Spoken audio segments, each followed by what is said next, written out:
Chapter 24. After they finished their meal, and while Gustavo was enjoying a piece of apple pie a la mode, Chippewa asked Dan, "Why don't you tell us what happened when you took your first steps into the limousine business?"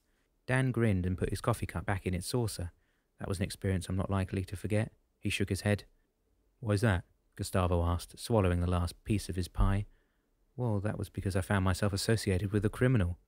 "You mean like a thief or a felon or somebody like that?" "Not exactly, but the guy who owned the limo company was a fraudster." "Really? Did he cheat on his tax returns or something?" Dan chuckled. "I don't really know what the charges were, but one morning the feds burst into his house and arrested him for fraud." "Good God," Gustavo exclaimed. "And these guys don't wear kids' gloves when they go in like that?" "Was he indicted?" "Oh, yes." "And what did he do?"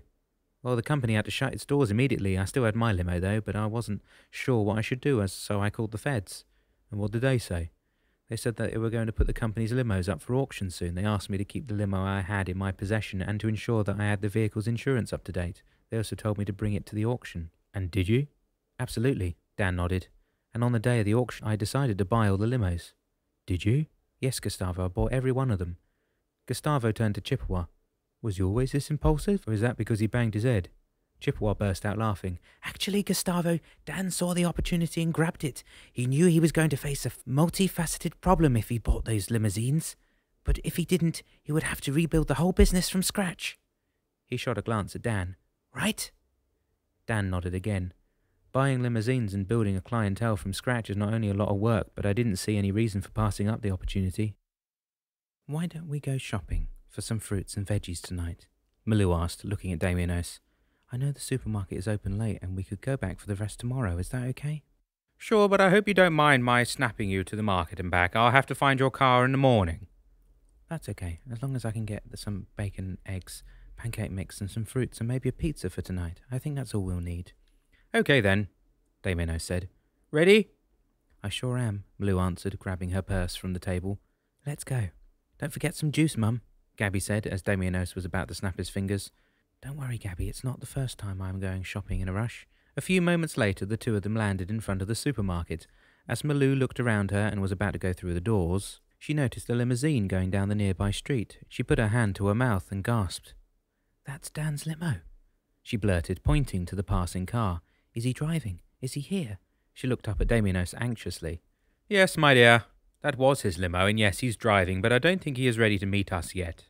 "Oh no, not that again," Malou shouted. "You've prevented us to meet him at the racetrack, and look where it's gotten us." She was furious. "I won't stand for any more delays, Damianos. If my husband is in town, and we're now in the same time frame, I demand to see him."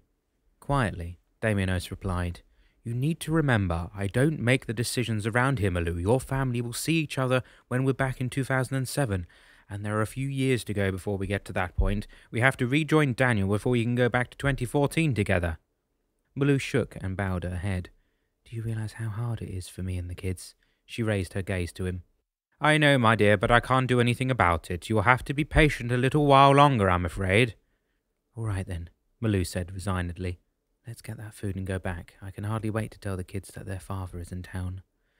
A half an hour later, they came out of the supermarket with a cartload of foods and drinks, which Damiano soon transported together with Malou back to the cruiser.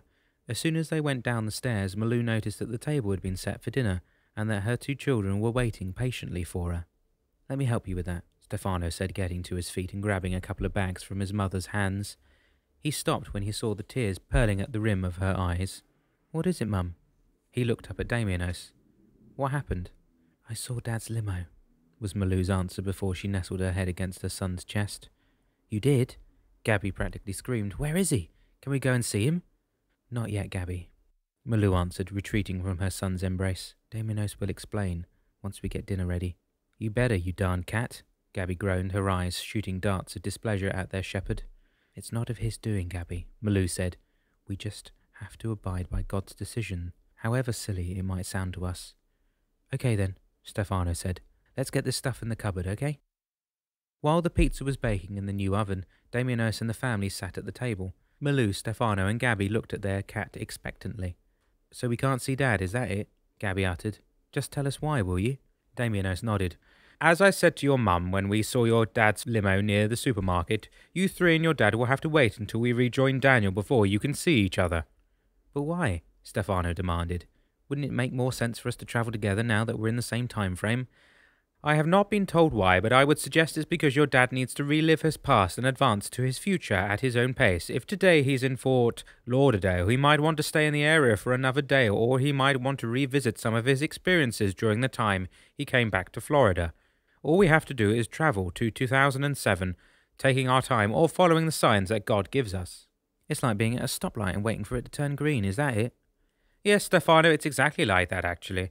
You know where you're going, you know you've got to cross the street to get there, but you need to wait until the light turns green before you can continue to follow the car ahead of you.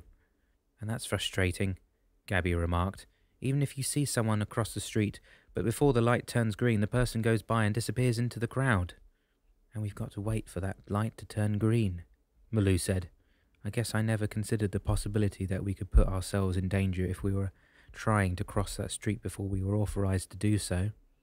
Okay then, Gabby said. I think we can take that pizza out. Should be ready by now, right, Mum?